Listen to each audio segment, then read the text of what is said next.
So what I plan to cover today is a little bit of IoT architecture. As you might aware, IoT architecture is uh, quite vague term. We are talking about sensors and networking and applications here. How there are multiple organizations may be possible when you talk about IoT architecture. But there are three most important uh, why IoT or Internet of Things is so popular. One is the evolution of new algorithms or protocols, which is essentially required when we talk about billions of devices. Also, the computational power that we have at the moment is one of the key driving force in the evolution of uh, Internet of Things. So these slides you might have seen multiple times. We are talking about billions of devices connected, and uh, it is supposed to grow much larger as we go along. And if you talk about this particular graph, you can see that uh, as we go online, you can see that a huge amount increase in the exponential growth in the number of connected devices.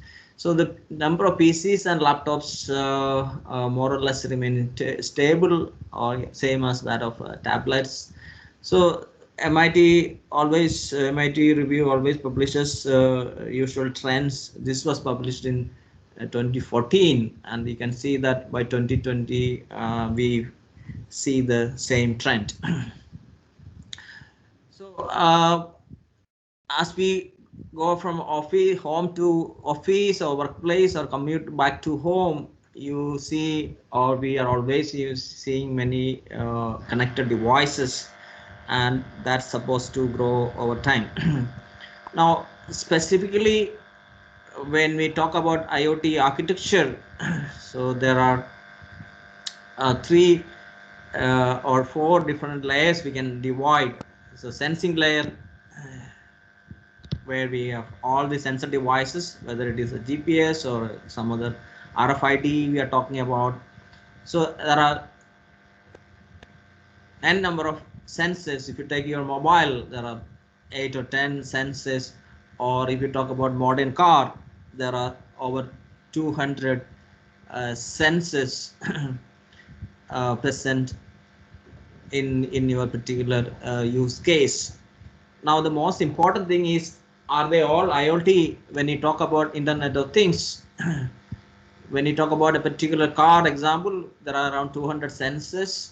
All these sensors are also connected when you start the engine, but that need not be connected to the internet. So but all these devices are also connected. So when you talk about connection, so how in the network construction there is a subtle difference between what do you mean by interconnected devices, whether are they all connected to the internet, or are they communicating between them and making an IoT platform. So take for example in your smart home application what Behra talked about, where the devices within a particular a network, we can control all the devices present in hello. So when you talk about the what kind of network architecture that we are using, whether it is a star topology or a mesh topology, or how these devices are interconnected, that's also important. Then we large amount of data that we collect, and we need to process it. So in this particular lecture, I will talk about two applications, what we are doing regarding the processing of the data. So we'll briefly talk about the architecture and the kind of processing that we are doing. So two applications we talk in this. So you'll see when you talk about an architecture, there are different verticals corresponding to different applications, whether we are talking about smart grid or smart building or smart transport. So early morning you go to office, and then you would like to see which path to take to your office depending on the traffic in the city or traffic in the road. There will be multiple paths. So there are algorithms which find the shortest path, and we can assign various weights to the depending on the congestion on the road. So therefore, most of the applications that we are talking here require real-time data. So real-time data. So those who have used Google Navigator, for you can always see some congestion on various parts of the city depending on the traffic. So the algorithm continuously evaluates so each of the cities or the node points are connected by means of a graph architecture, and then we assign various weights based on the traffic on the road. Then we can uh, come out with the most efficient or the shortest path depending upon the time or the minimum fuel consumption. What is the most efficient path to the destination? So therefore, in those applications, smart applications, we need to do huge computation. Sometimes the question is whether to do that computation on your local device or you do the computation elsewhere. So that is an important question. We'll talk about those issues later on. So irrespective of whether you are doing a live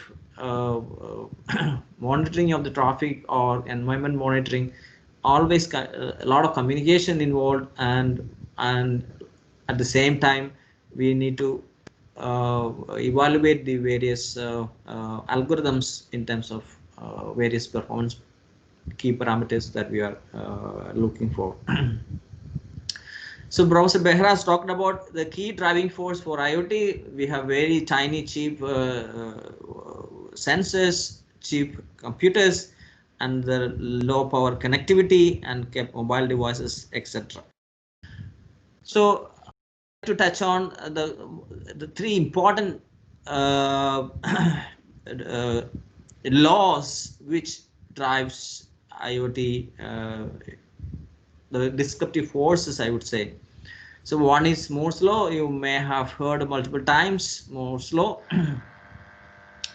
And there is a Metcalfe law, which is also talking about the networking, and Comey's law, which is also similar to Moore's law, which talks about how much energy required for doing a computation.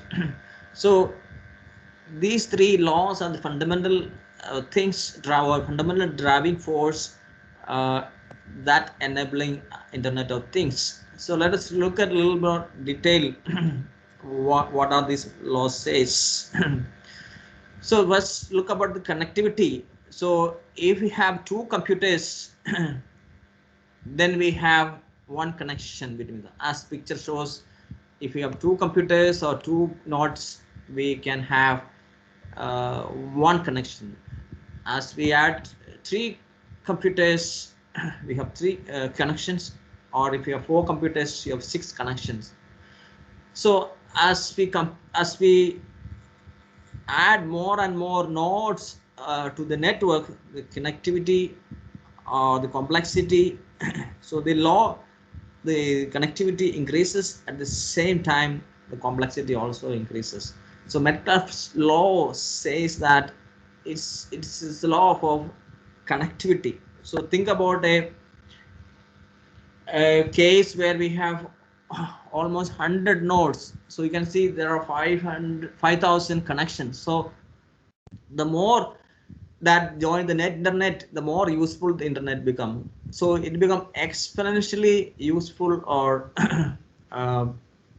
the connectivity as the node increases, the connectivity also increases. So this is a case of a node where there are 100 nodes. Think about when we connect millions of nodes. So that is the complexity of the networking we are talking about this particular law.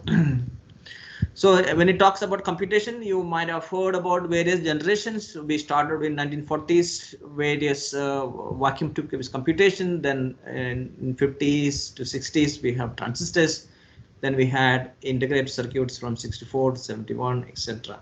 So in general, the computation is divided into the various generations: first generation, second generation, third generation, and fourth generation and fifth generation, where the fifth generation that we are talking about here is AI, the present generation of computers.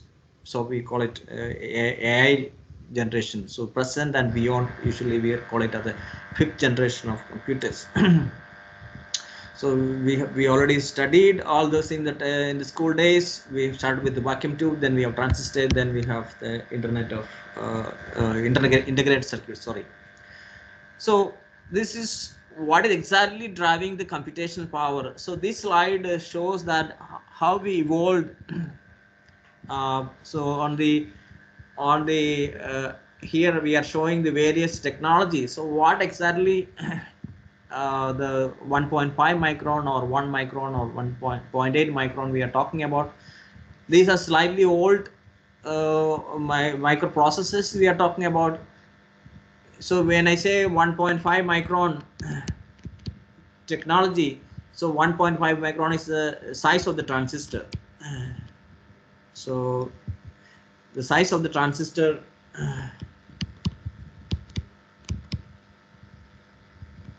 so the size of the transistor is shown on the top. So as we go through various generations of microprocessors, you can see that we every year we get a new technology. So this is slightly old, before 2000. So we had Pentium processors, probably all familiar with. So currently we are dealing with transistors of 15 nanometers. So when you talk about 15 nanometer transistors, you can integrate billions of transistors on the same device. So we have huge computational power, and at the same time we have a power issue also. So Moore's law says that this is Gordon Moore. He is the founder of Intel. Those who are not familiar, and he says the number of transistors doubles on the chip. So here the picture shows that. So every year we have, let's say, this much amount of transistors, and the following year we need only okay, currently let's say in 2018 we had this many area. The same number of transistors can be integrated in 2019 with smaller area. So as we go along, we can have more and more devices integrated on the chip. So this picture shows on the left side we have various processes. There are memory blocks and various other interfacing.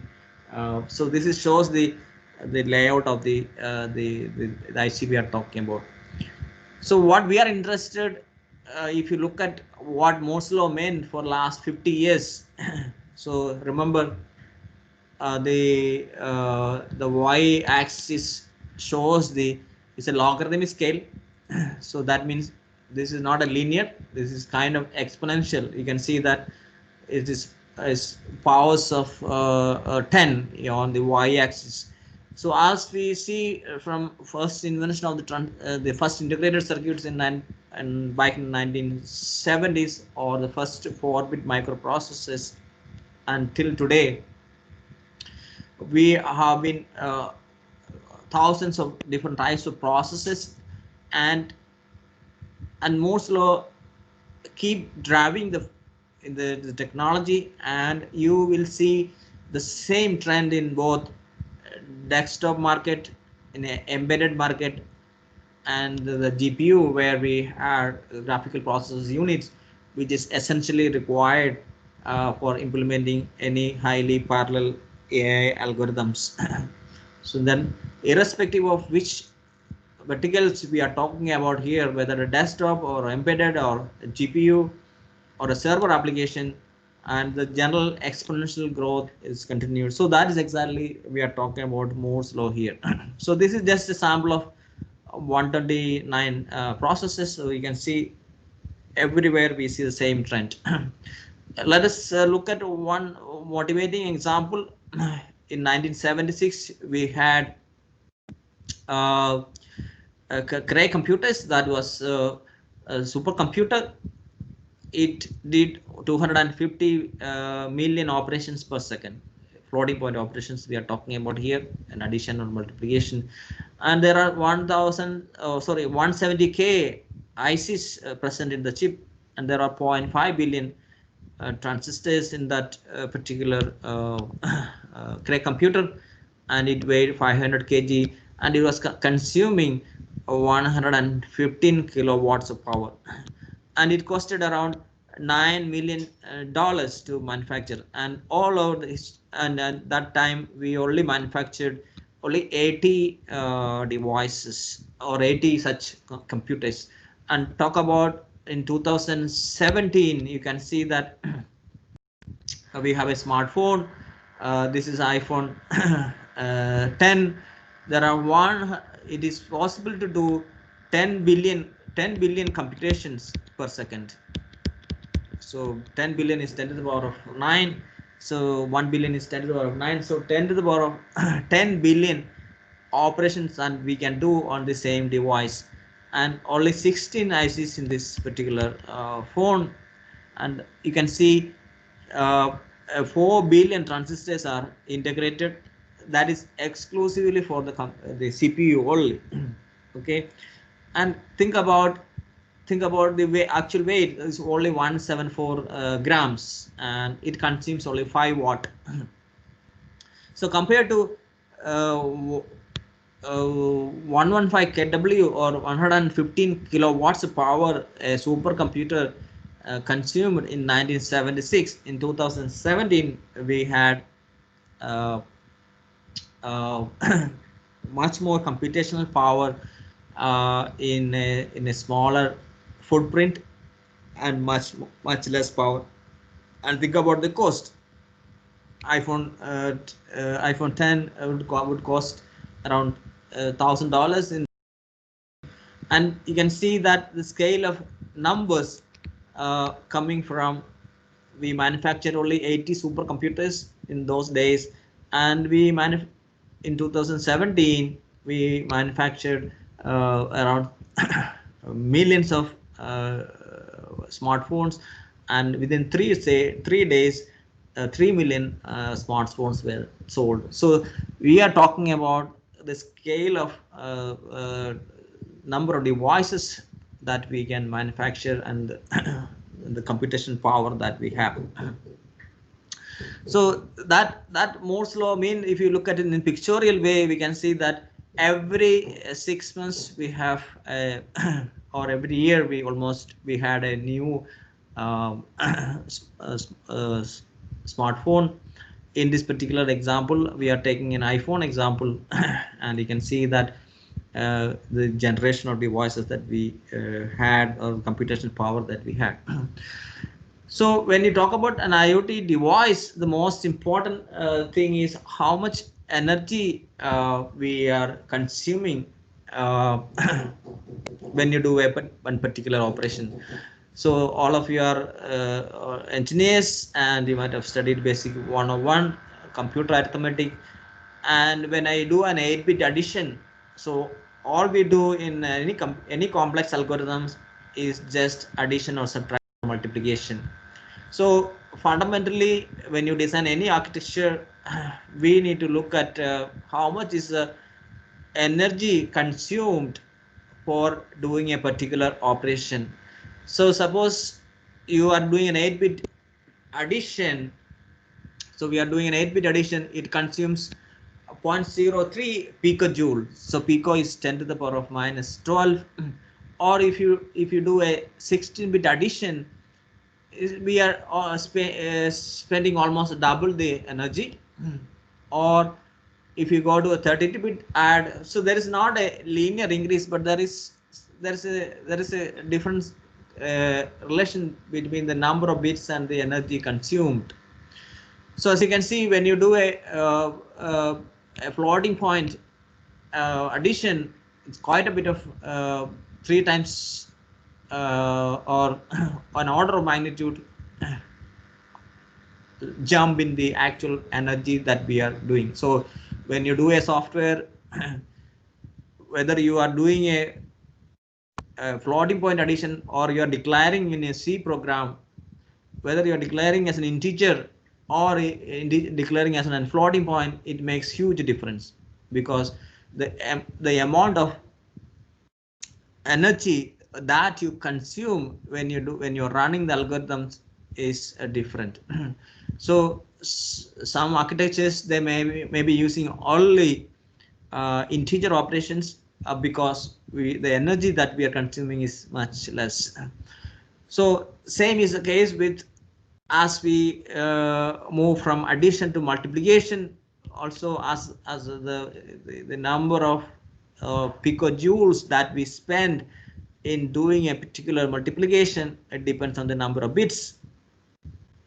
So when you write your small applications or whatever algorithms that we develop, it is very important to understand how is my power consumption of the device related, because each and every operation that you are doing in the device, it has a consequence. For example, if you are doing an only arithmetic operation, is fine, there is a small difference in each and every operations. If you are extra careful, probably you can pay attention on that, you save energy. For example, if you do a particular operation repeatedly, maybe we have to think about a very efficient way of implementing. For example, if you are designing something very specific for application, probably we have to use an assembly level language to optimize the algorithm. Or whenever you are doing an IO operation, for example, you are reading a memory, very expensive, or if you are reading from your DRAM, so there is huge difference between the operation that you are doing in your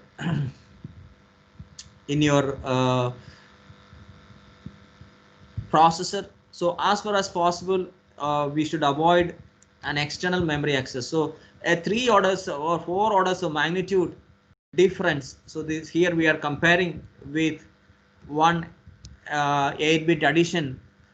So when we do a particular memory operation, this is we are talking about within the board itself. So we are not talking about anything external. So if you are doing a particular operation within the processor and we are going off chip, it is 1,000 or 10,000 times difference in terms of how much energy that we are consuming. So this is one of the important factor when you design softwares. When you have an energy constrained device, Professor Behra has mentioned about energy constrained devices, because we are working on a portable devices, so therefore the battery will drain out. We'll see one example shortly, but you can see that the overall energy consumed is totally different and it depends upon what kind of operations or what kind of software that you are running.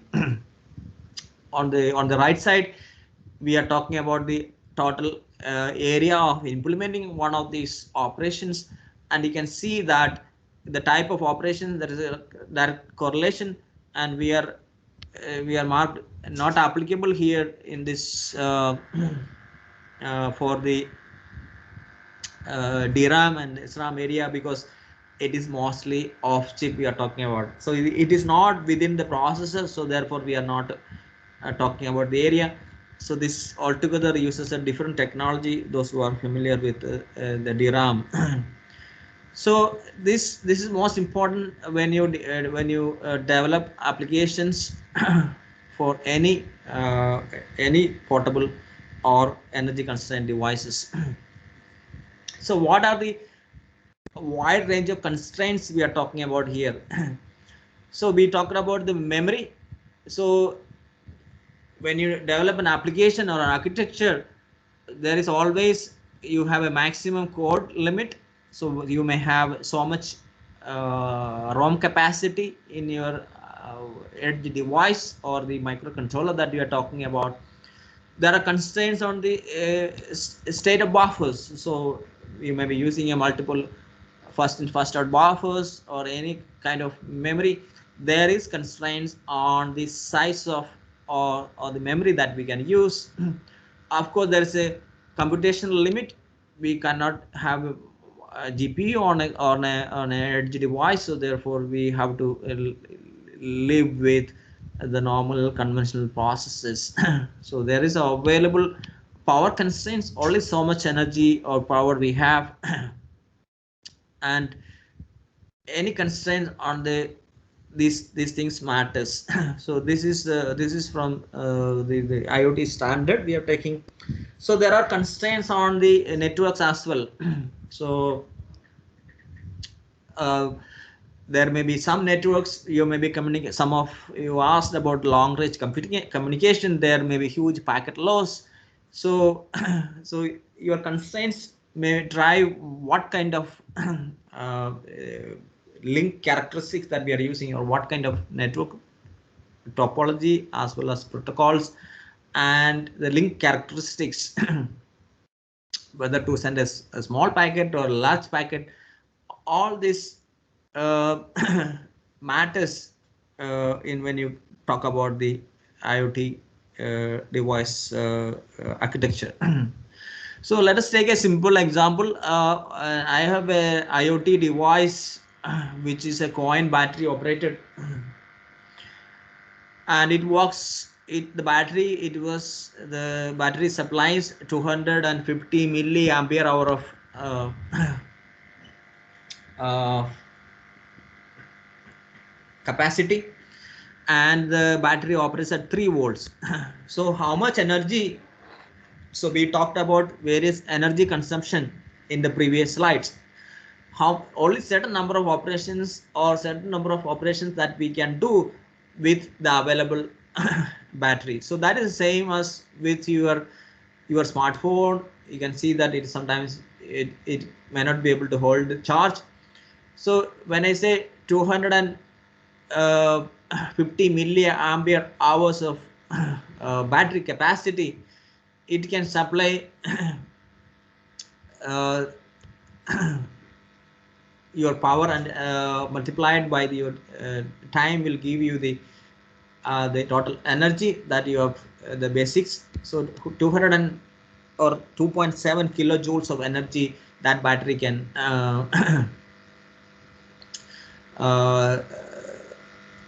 supply. So therefore we have to live with whatever energy that we have in your battery. When do I replace my battery depends on how much operations that you are doing. So most of the time we may not have a real control over the number of operations, but very optimized design, we can have the total number of operations that we are performing for a given computation we can do. Now let us take an example. A Bluetooth low energy draws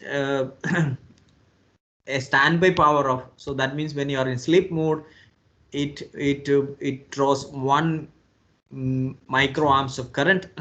Whenever it transmits, it 4 microamps of current. When it receives, it consumes 3.3 microamps of current. So therefore you can see that when I am receiving something, I have some power consumption, or I take out some amount of current from the battery. Now the question is, suppose the device transmits every second, how long the battery last? So if the device transmits every second, so we have to find out how much is the energy consumption for one transmission. So you can see that it consumes a 1 microamps standby. That means constantly it is withdrawing 1 microamps of current. When it transmits, it jumps to 4 microamps. So we have to compute what is the total amount of current taken per second. So you can see that on average, if it transmits one packets every second, on average it takes 10 microamps of current on average. So we have around 250 microamps capacity. So if you consider the overall energy consumed, you can simply divide 250 milliampere hour divided by 0.1 milliampere. That will give you the current, so the time. So that is around 25,000 hours of operation. So that is roughly works out to be this much, and so that is the life of the battery we are talking about here. So when you talk about your devices that we IoT devices that we are talking about, whether most of you are familiar with an IoT device. So the question that is being asked, can we really put the device in sleep mode and rather than always in active mode? So that will eventually drive the the battery life. So if you look at the Raspberry Pi A, it takes 100 milliamps of current idle power. That's quite a bit. Okay, so latest version of Pi, which is having a multiple processes, which which takes much more current. You can see that since we have Raspberry Pi 2B has 4 cores, so therefore it takes much more current on idle. So this is when it is not doing anything. So that means whatever devices that we are talking about in the previous slides, or the transistors, it takes certain amount of current when it is in idle mode. So therefore if you want to really save the energy, we really have to shut it down, or in idle mode also consumes so much energy. So when you have various devices, first of all we need to look at what is the real requirement of my application. Am I really require such for example Pi 2B, which consumes almost double the power consumption when you are in idle mode. So therefore first of all we need to think about designing the structure, whether we need such computation, what is my application requirement, and then we have to use the right device. So this is on here we have the various processor frequencies that we are talking about. As we can see that as the number of cores increases, the power consumption also increases, and also related to the how much memory the board has, and this is a form factor, the size of the board. So as you can see, the particle photon new version has much less standby power. So apart from the actual computation, the computation and connectivity is also important. So when you have any IoT application, we need not always connect to the internet. We have this is from one of the Philips application, where we have directly some device connected through a Bluetooth low energy stack, and it is directly connected to your smartphone. So whether you are connecting the device through a Wi-Fi router or using a Bluetooth low energy device, the proximity matters. If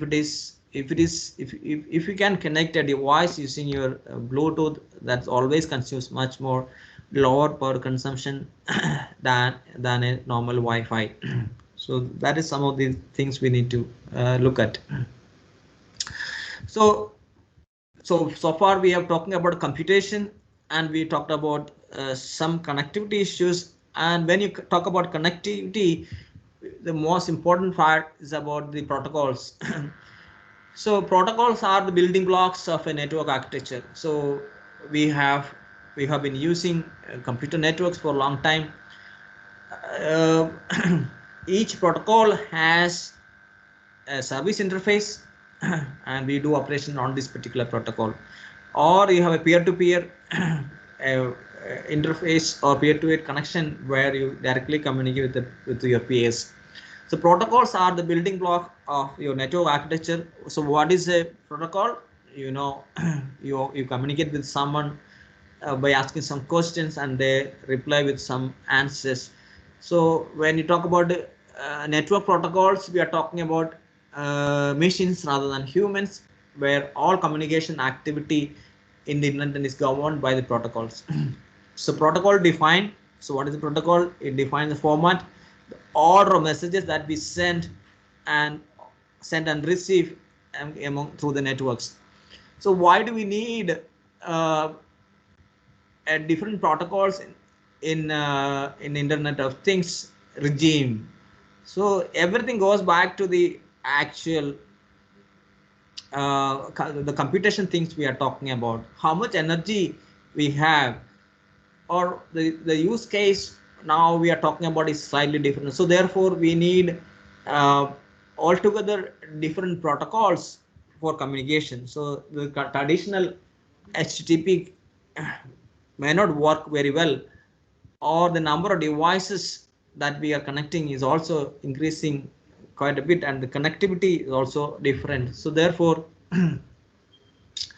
we need altogether different protocols. The traditional HTTP protocol may not work very well for in some use cases.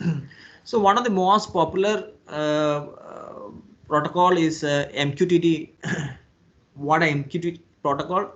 MQTT protocol is a publisher subscriber protocol. It is optimized for the considering the architecture of the device. So in this particular model, we have always a publisher and a subscriber. So that means you want to turn on or turn off your light, you can send a particular message. So MQTT protocol is a message passing protocol. So it is optimized, it is developed by the IBM. That is one of the most popular. Most of the protocol stack now supports MQTT protocols. So then we have energy, since we are talking about energy constrained devices, so we spend so much time talking about energy consumption of the device. So the protocols also uh, driven by those concepts. So the constrained application protocol usually used within device to device communication here. So we are talking about your devices, then you have your server. So between your client and server, you can use HTTP, the traditional HTTP protocols. But within the device to device, we may have to use a constrained application protocol. So co-op is also a very popular protocol for communication. So when you talk about various platforms, so most of the applications or the various IoT platforms are developed by various companies, and they want to keep their own protocols, so that it will looks like, or it may have its own performance factors. So therefore that is also one you will see a large number of different protocols in this particular regime. So we also, if you look at the protocol itself is a course, so we are not going into details of all details, but we see right from the sensors to the applications. One of the important thing in IoT protocol is the two things. One is called the device management and your data. So you transmit data can we add new sensors or new devices? So device management is another important part of the new protocols. So traditional native protocols may not support device management very effectively. Out of all, so right from the smart device gateway, can we add automatically a new device to the system? So that can be supported by certain protocols. Certain protocols may not be able to support. So if you look at this traditional 7-layer network protocol, uh, you can see a one-to-one connection between your MAC layer, whether we are talking about RS-232 or RS-485, whether you are talking about industry applications or your mod bus. So there are so many different standards. It's beyond the scope of this particular lecture to cover all of them, and there are different communication mechanisms or link layer protocols, right from Bluetooth, RFID or GSM or IEEE 802.11a or Zigbee. So all this link layer protocol between your device and plays an important role. Then we are talking about the transport layer here, how we are transporting the data. And then we have various session layer protocols here, which MQTT comes here, or your co-op comes here, or XMB. All this new protocol you will see uh, in IoT regime. So where you can we have to choose the right. Then we talk about the data aggregation layer. You can see various other protocol layers, and we are talking about the data, what kind of data storage mechanism that you are using, what kind of database you are using, uh, whether you are using MongoDB or Hadoop or Cassandra. So all this matters. and and where you are integrating or where you are running all these applications, that's also matters, whether you are running locally or you are running in the cloud. And all these layers, the most important thing is your security and privacy of your data. So whatever data that you are sending has to be secured. So when you talk about connectivity, I would like to talk one slide on that. So you can see normal and RFID, we have it has to work in close proximity, or if you are working on wireless personal area network, we are talking about only 100 meters. Or if you're talking about WLAN, we have around 1 kilometer. Or you are talking about Zigbee, we have 10 kilometers supposedly. Mostly it will work in less than 5 kilometers. Or we are talking about other cellular 3G or 4G applications. So depending upon what is your connectivity technology that you are using, we may have different standards operation. So when you look at your architecture, we have to choose, we have to take the right protocols or right connectivity, and the for selecting your, because that matters when it comes to the overall cost of running the network. So this is another table of the protocols, whether we are talking about the Bluetooth or Zigbee or Z-Wave or Thread, LoRa. So the speed, how much data I need to transmit, or what is the data rate I need. So we have to choose the right technology, and look at the power consumption. So if I use a Wi-Fi, I end up in consuming much more power than a Bluetooth. Or Zigbee also optimized for low power consumption. So depending upon what kind of topology that you are using, or how the devices are interconnected, that matters. So in summary, there are many types of networks we are talking about here, and the protocol that you use depends on what part of the network or which network are you using, whether MQTT that we have seen, it can be used for device to client or client to client, or co-op also we talked about, that is between device to device, or HTTP we mostly used in client to client application. So whether what kind of net communication that we are talking, then we have to use the right protocols or you are using WebSocket, that means between client to client.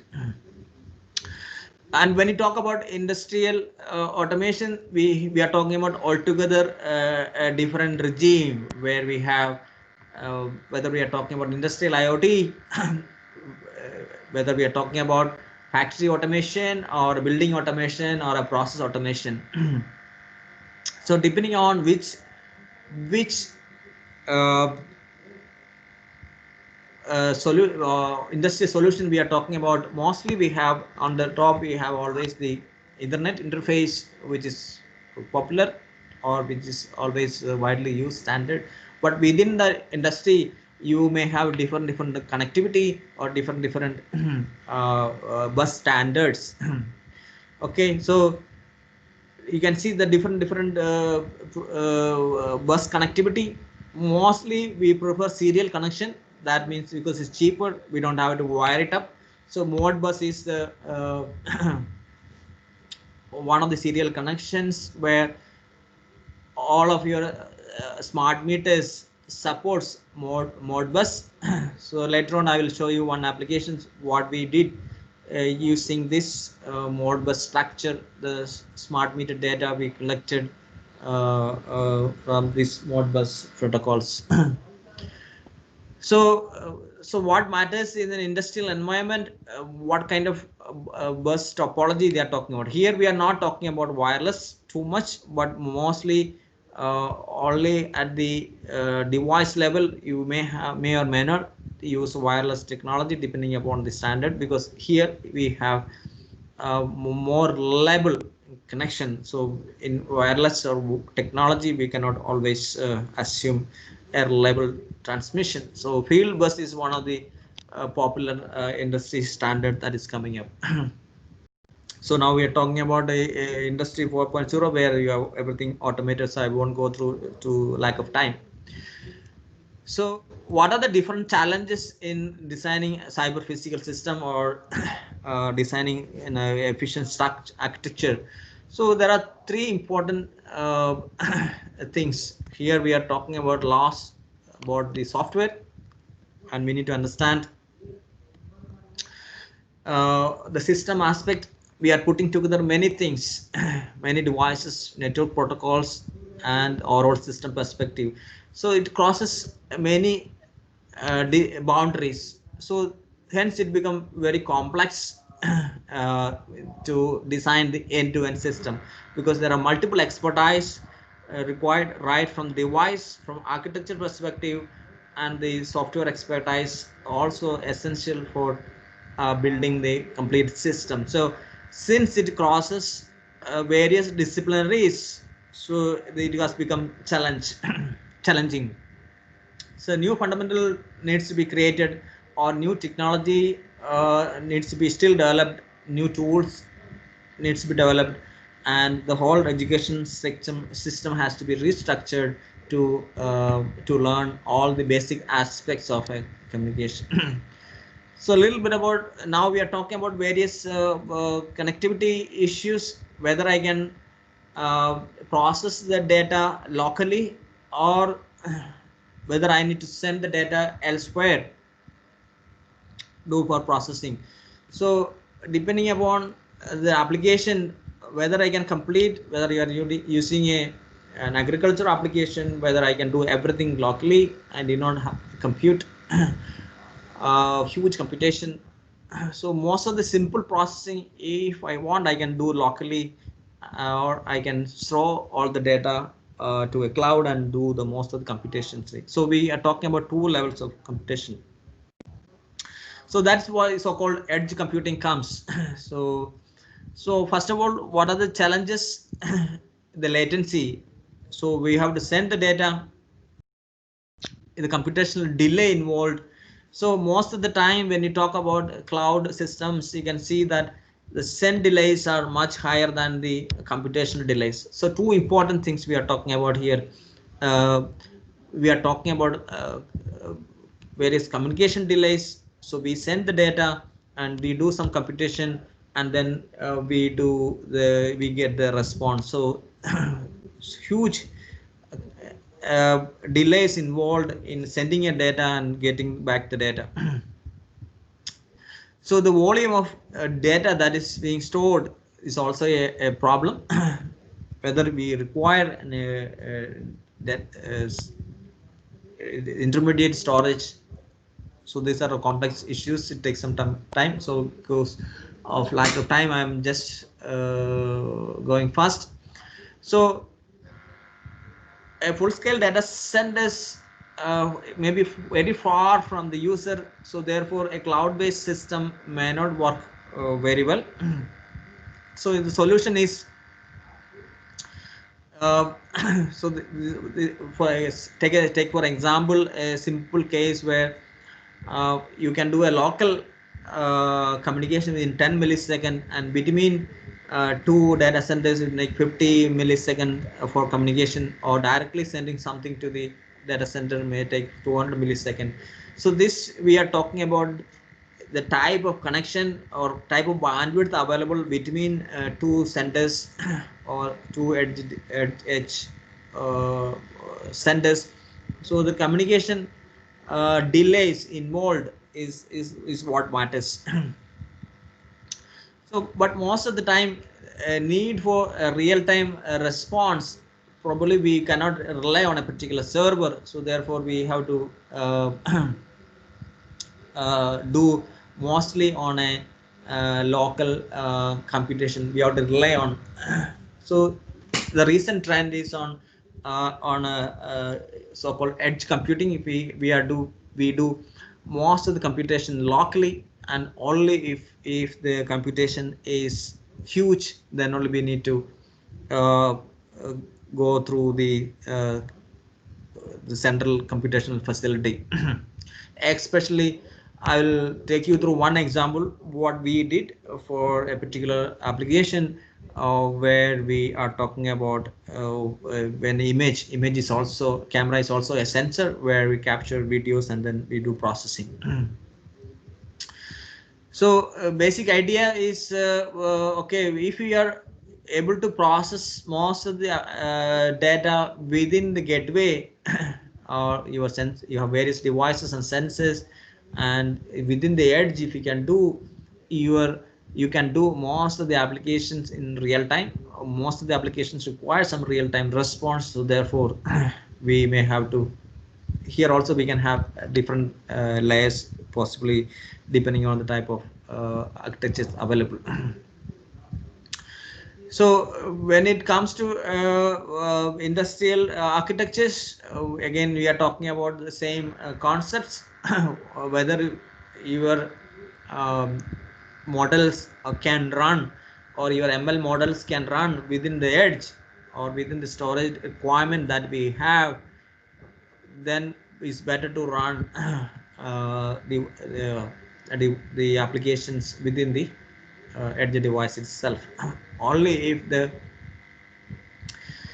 applications require huge computation, then we do to the other high computation facilities. So that's a brief overview of the various architectural aspects, right from computation. Computation, that is, I'm not claiming that we have covered all the concept, but essentially we need to look at the an IoT architecture perspective. We have to look at what kind of protocols that we are going to use, or what kind of devices that we are going to use, what is my energy budget, what is my power budget, so that those things we need to consider before designing any system. So now I briefly quickly go through two topics. Whatever data that we collected So I'd say one is maybe the forecasting, and another is an anomaly detection. So anomaly is nothing but something fishy happening in your. So I'll quickly go over based on the aspects that we discussed. So what is a time series? A time series is nothing but a set of observations over time. So it can be your temperature, or it can be your stock market data. So every day you see a lot of time series data. So this is one of the most widely used data that we collect from the sensors. Also, whatever sensor that we are using, whether it can be a temperature sensor or a humidity sensor or a pressure sensor, it gives you a bunch of sample data. So like I said, times is nothing but a bunch of observations taken taken at regular intervals.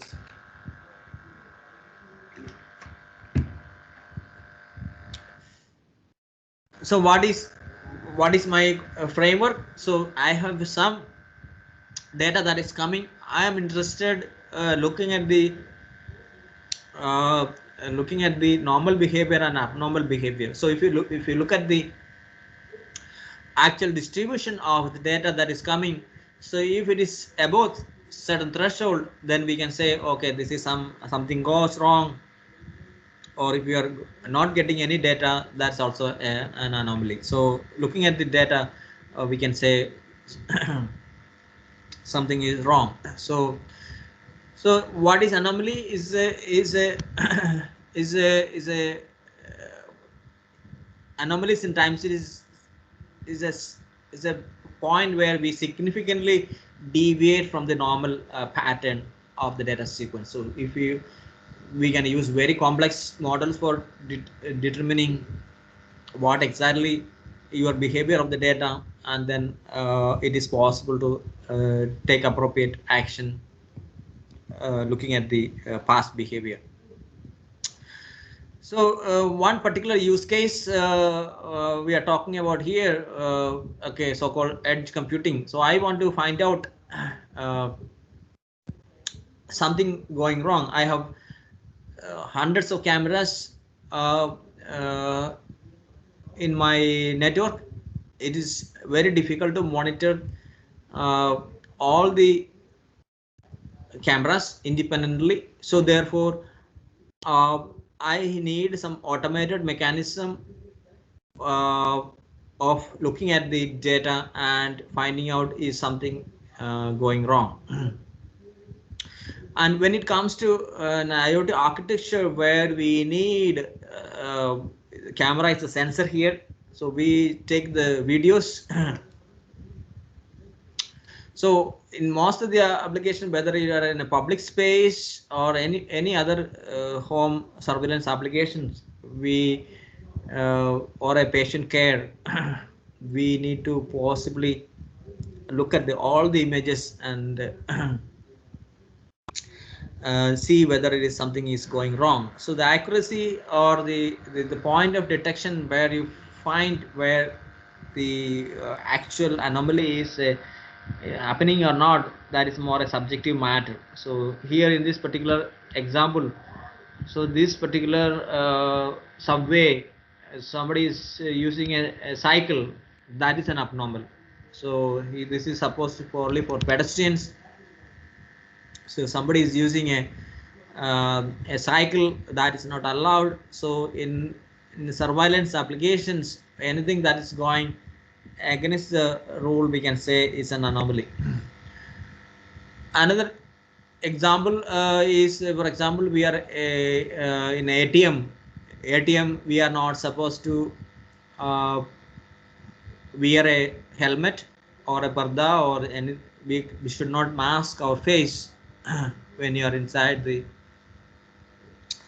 ATM. So therefore, this one has to be continuously monitored. So, but looking at all the ATM cameras. Within the ATM itself, there are multiple cameras, and monitoring all those things is quite difficult. So we have one project that we are doing with the one particular bank. There are 2,000 ATMs across the state, for a particular state, and we would like to identify any anomaly that is happening, or somebody comes with a helmet. We would like to trigger an anomaly. That is one use application. So one way of doing it, traditional way, because images are very expensive in terms of computation, so probably it'll be difficult to do in your edge device. So we can send the data to the cloud and do the processing, and report to the appropriate authorities, process data. So large data we need to transmit, it consumes a lot of bandwidth. So that is one approach. So instead of that, I can do uh, uh, this processing locally as far as possible. uh, we can do quite a bit of processing locally, and if anything, uh, that is a decision that we need to make. So in our exercise or in our project, we trying to do mostly the applications within the local device itself. So without going into the actual algorithms, I will briefly tell you the idea. So here we are using so-called an auto encoder. Those who are familiar with the machine learning can understand. So we train the system using uh, using an auto encoder. So that means the machine learns what is a normal behavior. So for example, a bunch of frames are encoded and given to this auto encoder, and we learn a compressed representation of uh, that particular activity. So what we are feeding is the uh, normal behavior, or the normal video or images that we are expected. Anything abnormal that's happening, that means we get a altogether different features in the hidden layer. So that will be when you are reconstructing the images, you get altogether different data. So that is used for detecting the. So I won't go through the algorithm. What so you can see we have run this same application on the Raspberry Pi, and each 5 frames took 34 milliseconds to process the frame. So since we have the energy constraints and power constraints, still this may not be sufficient for a particular application. But in this case, we are talking about an anomaly where you are that could be a rare event which possibly could run. So I will quickly show a demo where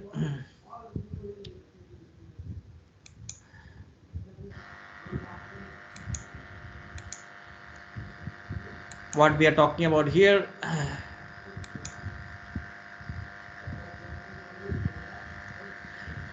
So here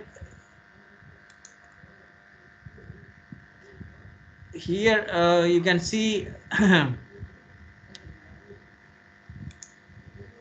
the normal behavior is each frames of this particular video is processed. So when there is a normal behavior, there is the reconstruction error is minimum. So whenever there is an abnormal activity that is happening uh, in the domain, then we get a huge reconstruction error. So this is in each and every frame is being processed, we get a we get a signal which can be used for so this is an application for a shop. Is normal behavior there is we don't get any problem. So the reconstruction error is minimum. So when I do, somebody is coming and running to the shop and taking something and running away, so that is an anomaly. So in this particular example, we have a real-time feed. We see here, you can see that these are a normal behavior. Customers are coming and they are doing the shopping, but see somebody is coming and they're running, so that means they took some items and run away. So that is something is not accepted as a normal behavior. So in this time series data, what we are getting is a behavior. So we are capturing uh, these images locally, and the system is trained for the normal behavior. So this is particularly a machine learning model uh, where we have trained. So I did not go to the algorithm specifically, but here what I'm showing here is the uh, any we have a trained data and we are using a test data. So here whatever I'm showing you in the red is the training the data, that is a normal behavior of the shop. And when your test data, if something abnormal happens, we get an error signal. So that is one uh, use case we are talking about here. So since we could not initially, we tried doing all the computation in the cloud, but the communication delay was high. Therefore the traditional approach where uploading all the data directly uh, to the server and doing the analysis may not work very well. Whereas in a surveillance case where you can do most of the computations locally, and when you have a large number of cameras, then you collect all the results. We are sending a, a small amount of data to the cloud where we have your applications running, and then you can visualize the end results. So end-to-end applications may be using an app, but most of the data is processed locally, and we are doing the so that is one use case. So what happens, some results here. uh, Here we have uh, used various models in our case. So without going into the details, we are able to Raspberry Pi is able to process only 0.48 frames per second. So that means every 2 seconds or so, I mean, it can the model one uses can process only 2 frames, whereas on another algorithm we tried, which is optimized, which can run 5 frames per second. So that means that is run using Jetson Nano, another edge device. Probably you might have heard about Jetson devices, which has a little more highly multiple GPUs are present, which is used. So if you look at this table, you can see that we have around, this is a machine learning application, so there are 1 million computations is there. So when you are doing some IoT or energy constrained application, your traditional method of doing things may not work very well.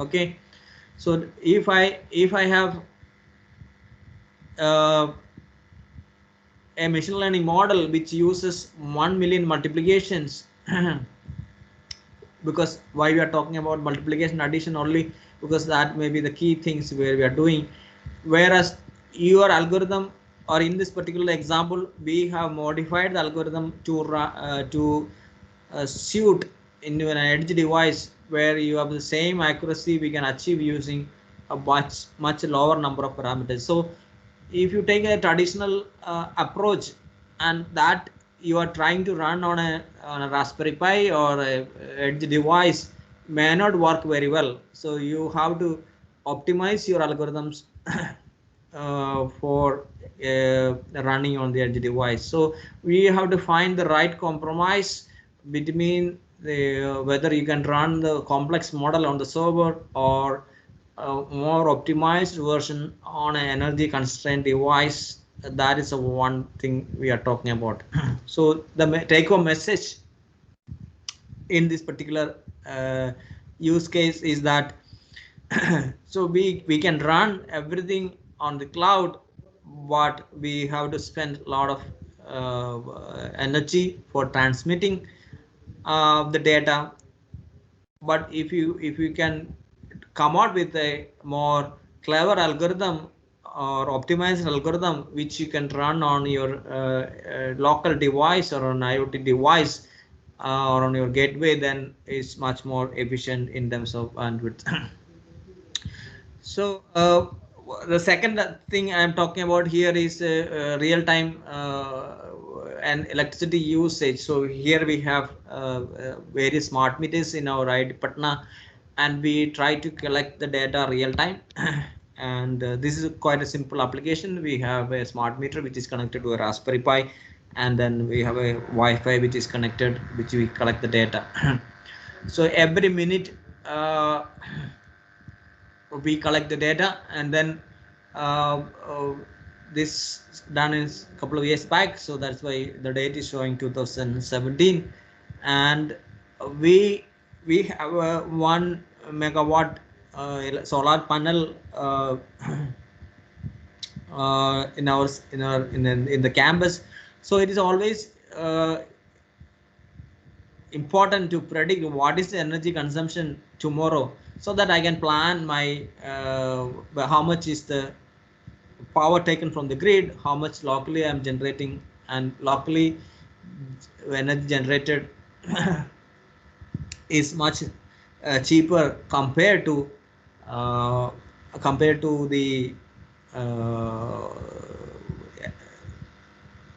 energy that we are buying from the grid. So therefore I have to plan my things, so that therefore it is important to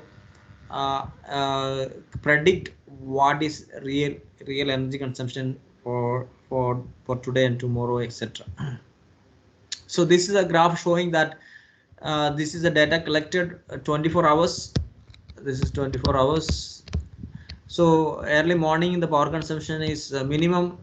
Then this is for the winter, and this is for the summer.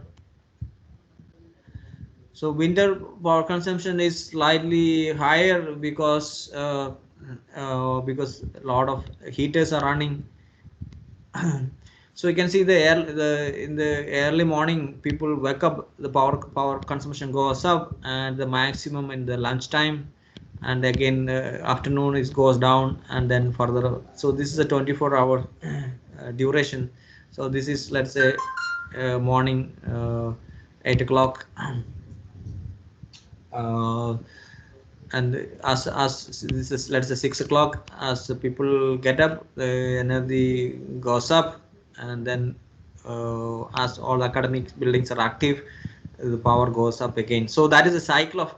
So if you look at this particular data, you can see a cycle of there is a trend between morning and morning duration, and then evening. So there are various trend factors. So that is happening whether you are all the time, whether you're in autumn period or in the summer period. As you can see, our average consumption is about 1.2 megawatt, around 1 megawatt power consumption. So we also look at various IoT device-based uh, uh, collecting data. So in this particular use case, we are trying to identify so various sensors uh, connected via uh, Bluetooth Low Energy BLE devices, and we do all the processing locally. So all the wireless devices, sense devices send data, and there are 16 sensors in this particular use in this application. In this experiment, what we are trying to do is looking at there are n number of cases as far as healthcare is concerned, but in this case, we are looking at the brain signal. Can we identify whether somebody is telling a lie or not a lie? So when somebody tell a lie, your brain signals are totally have a different behavior, in the sense that the pattern of the brain wave that is generated, or the signal that is generated, is totally different when we are telling the truth. So here we are trying to develop an applications where a lie detector, possibly uh, uh, for police people can use, or there are many other use cases also can be thought of. So in summary, we have to we get a lot of data from various sensors, and your insights are very little, so we have to do a lot of processing. This huge amount of data that we process, and for little insight. So very insights are, as a symbolic picture shows, we need to do a lot of processing, where that, depending on the type of use case or architecture that we are talking, we may have to come out with the right approach for building things.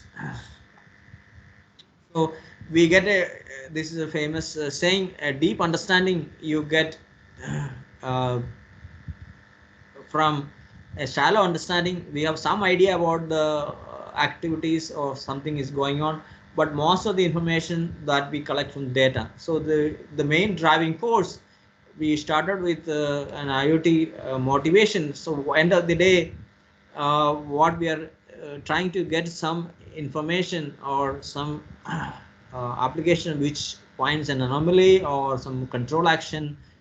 So that action that we are taking, or that deep understanding of the system, comes from our shallow belief, and plus a lot of data that we are processing. So that is a new age or new way of designing things, also called AI driven applications. So in the new age, we need to process the data, and where do we process the data, that's also important. So we have to look at all aspects when we are or how much is the data generated, and where do we do the processing, what kind of protocols we are using.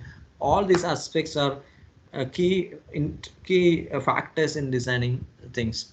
So in summary, uh, so we looked at some basics IoT architecture and some use cases, how we can use an edge computing, and some aspects. I am not claiming I have covered everything, but so how edge computing complements or extends the cloud computing architecture. So we have to find the right compromise or right step in looking at various data aspects, power aspects, the energy aspects, all the angles we have to look at and coming out of the right architecture. So with this, I conclude, and if you have any questions, I'm happy to answer.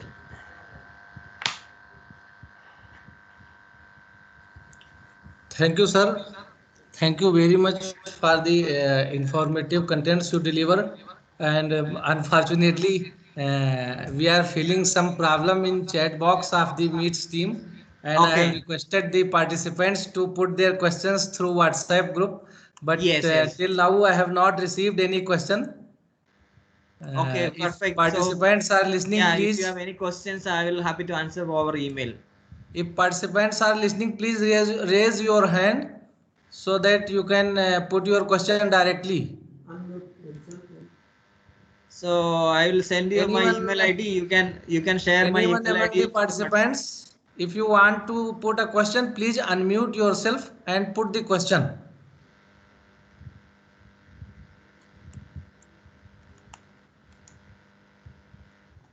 I think they are waiting for the lunch, so let us give some time for answering questions.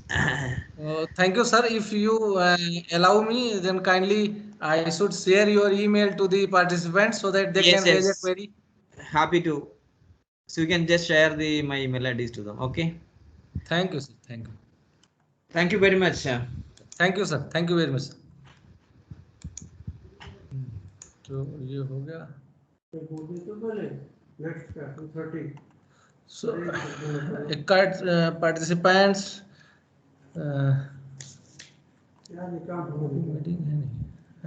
So none of the participants raised question. So kindly, I have asked sir to pass on their email, his email ID to all of you. So I will do that. And thank you very much for all of you to attend this session and making this session a success. And our next session will start from exactly 2:30. So it is requested to everyone to join the session 5 minutes in advance. Thank you very much to everybody.